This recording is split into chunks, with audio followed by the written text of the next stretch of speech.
لا يكلف الله نفسا إلا وسعها لها ما كسبت وعليها ما اكتسبت. اللہ تبارک و تعالی فرماتے ہیں لا يكلف الله نفسا إلا وسعها. اللہ تبارک و تعالی ہر انسان پہ اس کی قوت کے مطابق بول ڈالتے ہیں. لہا ما کسبت وعلیہا ما اکتسبت. ہر انسان کے لیے فائدہ ہوگا اپنے کیے ہوئے نیک اعمال کا، اور ہر انسان کو سزا ہوگی اپنے کیے ہوئے برے اعمال کا. ربنا لا تؤاخذنا ان نسینا او اخطأنا. اے ہمارے رب، جب ہم بھول جائیں یا ہم سے سہون کوئی گناہ ہو جائے وہ ہمارے لیے معاف فرما، اس پہ ہمارا معاوضہ نہ فرما. ربنا ولا تحمل علينا إصرا كما حملته على الذين من قبلنا. کہ ہمارے رب ہمارے اوپر احکامات کا اتنا بوجھ نہ ڈال جس طرح کہ آپ نے ہم سے پہلے لوگوں کو بھاری احکامات دیے تھے. ربنا ولا تحملنا ما لا طاقة لنا به. کہ ہمارے رب ہمارے اوپر اتنا بوجھ نہ رکھ جس کی ہم طاقت نہ رکھیں. واعف عنا. یا اللہ ہمیں معاف فرما.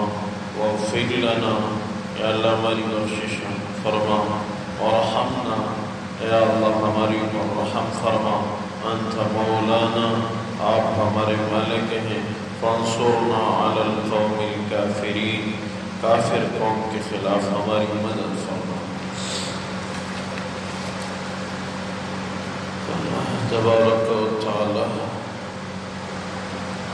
ان آیات مبارکہ میں دو آیت پہلے جو حکم نازل ہوا تھا، دل میں گناہ کا خیال آئے یا نیکی کا آپ لوگ ظاہر کریں یا چھپا کے رکھیں، اس کا حساب ہوگا. وہ حکم صحابہ کرام کو بھاری لگا. حضور کی مبارک ذات سے درخواست کی تو یہ والی آیت نازل ہوئی کہ بس جو دل میں آئے غیر اختیاری طور پہ جرائم کا خیال، گناہ کے خیالات وغیرہ، وہ معاف ہے. اللہ کسی پہ اتنا بوجھ نہیں ڈالتے جو اٹھا نہ سکے. انسان کو اختیار اس میں نہیں ہے کہ دل میں برے وساوس آئیں، برے خیالات آئیں، تو وہ معاف ہیں جب تک ان پہ عمل نہ کرے. اور ساتھ ایک قانون ذکر کیا، لہا ما کسبت علیہا ما اکتسبت. ہر انسان کے لیے اپنے کیے ہوئے نیکی کا نیک بدلہ ہے اور اپنے کیے ہوئے برے عمل کا برا بدلہ ہے. انسان اعمال بھی کرتا رہے اور اپنے رب سے دعائیں بھی مانگتا رہے. قرآن کریم میں جہاں بھی ربنا کا لفظ ذکر ہے اس سے مراد دعا ہوتی ہے. ربنا، اے ہمارے رب. ربنا کے بعد قرآن کریم میں دعا ذکر ہوتی ہے.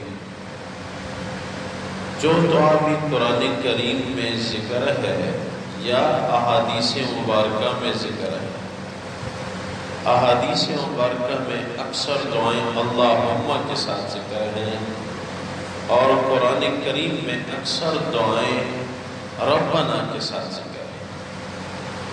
یہ دونوں الفاظ عربی زبان میں دعا کے لیے، جو بھی دعا ہو، چاہے قرآن کریم میں ہو چاہے احادیث مبارکہ میں ہو، وہ دعا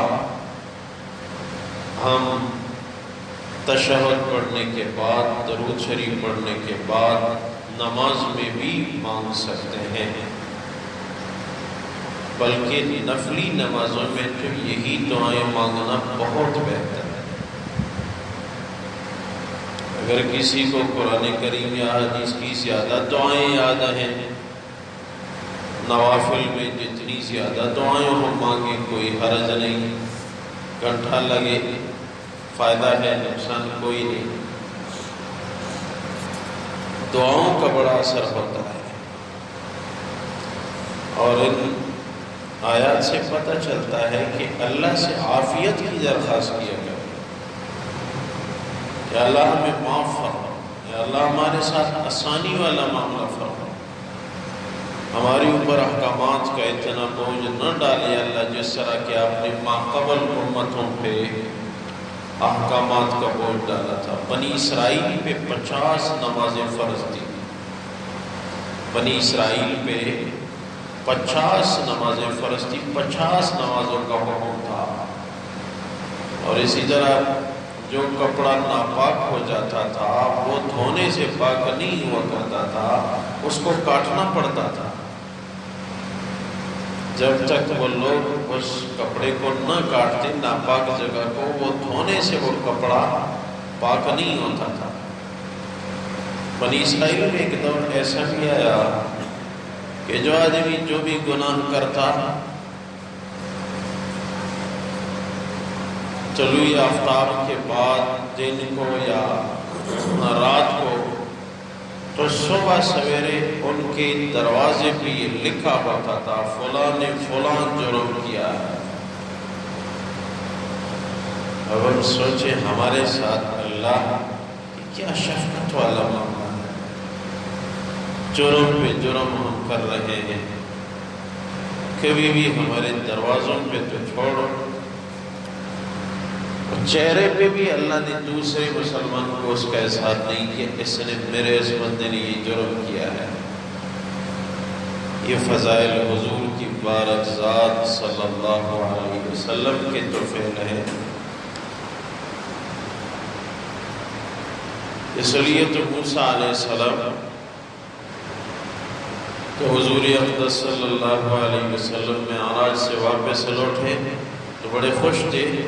موسیٰ علیہ السلام نے دریافت کیا کیا ہوا، فرمایا کہ 50 نمازیں مل گئی، بہت بڑی بات ہے، نماز کا تحفہ مل گیا۔ فرمایا نہیں اے محمد صلی اللہ علیہ وسلم، واپس جاؤ اور کمی کی درخواست کرو۔ درخواست دیتے دیتے 9 دفعہ حضور اقدس صلی اللہ علیہ وسلم بارگاہ الہی میں واپس لوٹے، یا اللہ میری امت کمزور ہے، آسانی والا معاملہ فرما۔ جب 5 نمازیں رہ گئی، حدیث میں ہے کہ پھر تشریف لائے، کیا ہوا؟ فرمایا 5 نہ 10 سے 5 ہو گئی، گھٹتے گھٹتے نمازیں 5 ہو گئی۔ موسیٰ علیہ السلام نے عرض کیا کہ جا کے پھر درخواست کر، مجھے پتہ ہے بنی اسرائیل کو بھی 50 نمازیں مل گئی تھی، انہوں نے ان کا حق ادا نہیں کیا، آپ کی امت تو مجھ سے بھی بات کی ہے، تمام امتوں میں آخری امت آپ کی ہے، قرب قیامت کی ہے، یہ 5 بھی آپ کی امت نہیں پڑھ سکے گی، جا کے پھر درخواست کر۔ حضور اقدس صلی اللہ علیہ وسلم کی بارک ذات نے فرمایا مجھے اللہ کی ذات سے حیا آتی ہے، 5 نمازیں اس کی بھی درخواست کروں گی، اللہ کمی کرو، حیا آتی ہے۔ حضور پھر نہیں کی، اور 5 نمازیں حدیث میں کہ ثواب 50 نمازوں کا مل رہا ہے۔ تو دعاؤں کا بڑا اہتمام کرنا چاہیے، دیگر عبادات کے ساتھ ساتھ امت میں دعاؤں کا رجحان بھی کم ہو گیا ہے۔ دعا عبادت کا مخزن ہے، دعا اللہ سے مانگنے کا ذریعہ ہے، اللہ کی ذات مانگنے پہ خوش ہوتی ہے، بلکہ تحدید ذکر ہے قرآن میں کہ اگر آپ لوگ اللہ سے نہیں مانگو گے تو اللہ آپ لوگوں کو دوزخ میں ڈال دیں گے، پھینک دیں گے، مجھ سے کیوں نہیں مانگا؟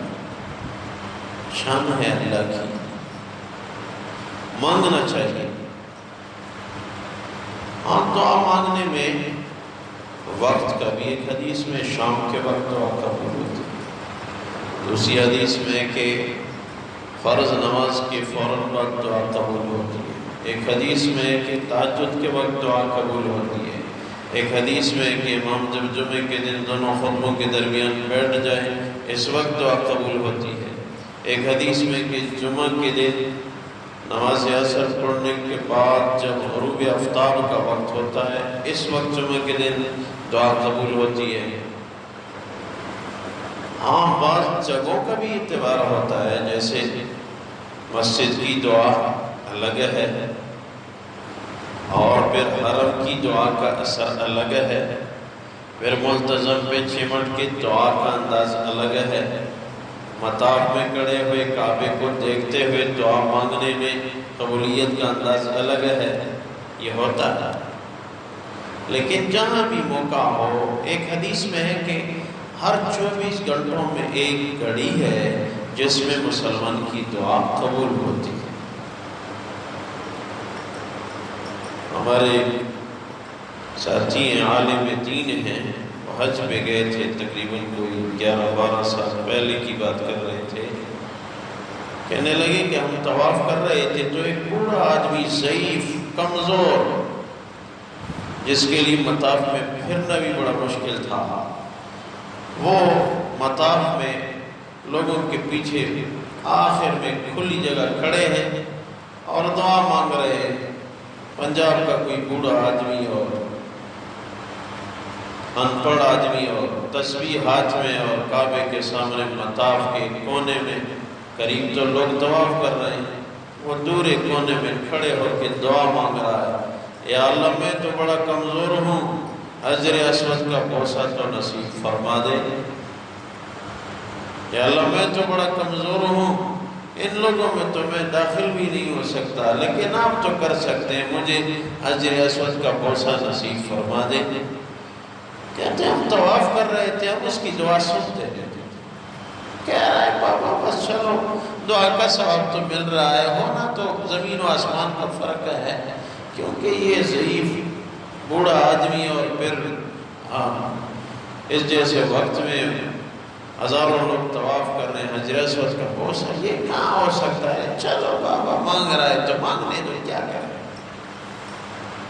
کہتے ہیں کہ ہم نے ایک طواف کیا، وہ ادھر ہی کھڑا رہا مانگا، دوسرا طواف کیا، اس کی دعا ہم سن رہے، بس ہم نے کہا چلو کرنے دو، کیا کریں۔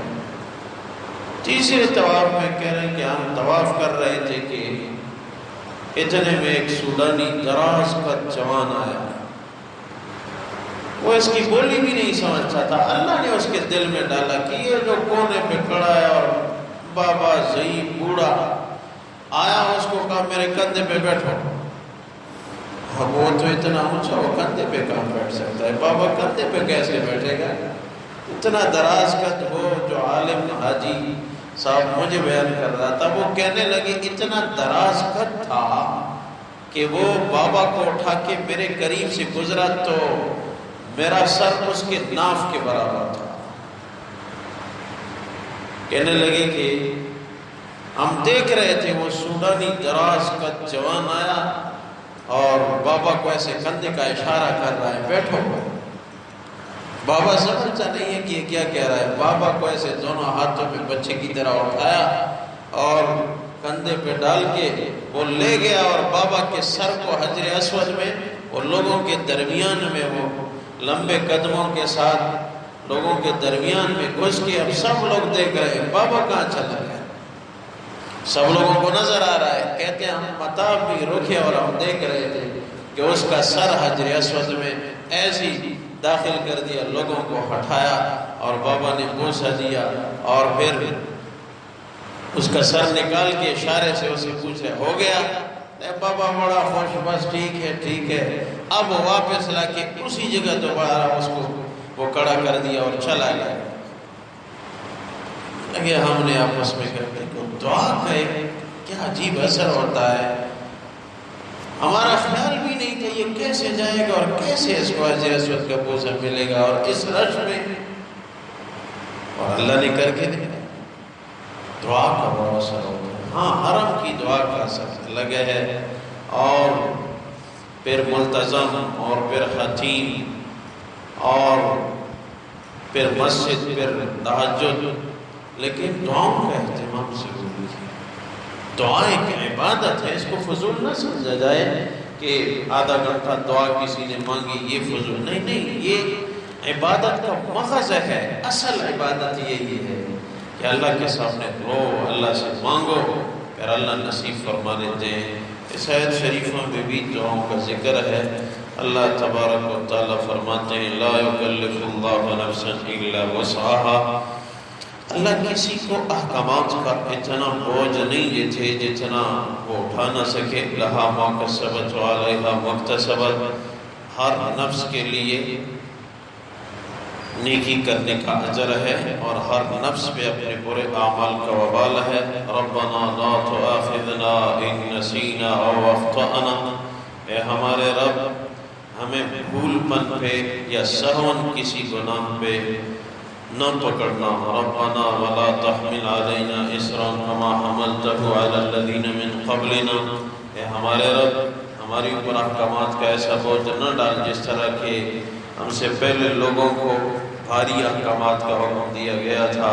ربنا ولا تحملنا ما لا طاقت لنا به، اے ہمارے رب ہماری اوپر ایسے احکامات کا حکم نہ فرما جس کی طاقت ہمارے اندر نہ ہو۔ واعف عنا، اے اللہ ہمیں معاف فرما۔ واغفر لنا، اے اللہ ہماری بخشش فرما۔ وارحمنا، اے اللہ ہماری اوپر رحم فرما۔ انت مولانا، آپ ہمارے مالک ہیں اللہ۔ فانصرنا علی القوم الکافرین، اے ہمارے اللہ کافر قوم کے خلاف ہماری مدد فرما۔ اے اللہ ہم سب کی مغفرت فرما، رحم کرم فضل والا معاملہ فرما۔ اے اللہ ہمیں دعا کی دولت نصیب فرما، امت کی حالت پہ رحم فرما، ہدایت کی ہواؤں کو عام فرما۔ اے اللہ وبائی امراض اور ان کی دہشت اے اللہ عالم اسلام سے دور فرما، عالم کفر کے لیے ہدایت کے ذریعہ ہوا، حرم کے دروازے یا اللہ امت کے لیے کھول دے۔ یا اللہ دین کی ہر شاخ اسی طرح دوبارہ جاری و ساری فرما جیسا پہلے سے یہ بہار اس ملک میں عام تھی۔ یا اللہ برکتوں کا نزول فرما۔ یا اللہ نیک لوگوں کا مجمع دعا فرما۔ یا اللہ جس مسلمان کی بھی جائز حاجات ہوں اپنے فضل سے اللہ پوری فرما، اپنے فضل سے اللہ پوری فرما۔ کچھ بیمار ہیں گھروں میں، اسپتالوں میں، انہوں نے کہا یا اللہ ان کو بھی صحت نصیب فرما۔ یہ مدرسے کی حاجت ہے یا اللہ اپنے فضل سے یہ بھی پوری فرما، آپ کے لیے کوئی مشکل نہیں۔ یا اللہ آخری خاتمہ بالخیر سب کو نصیب فرما۔ وَفَوِّضْ أَمْرِي إِلَى اللَّهِ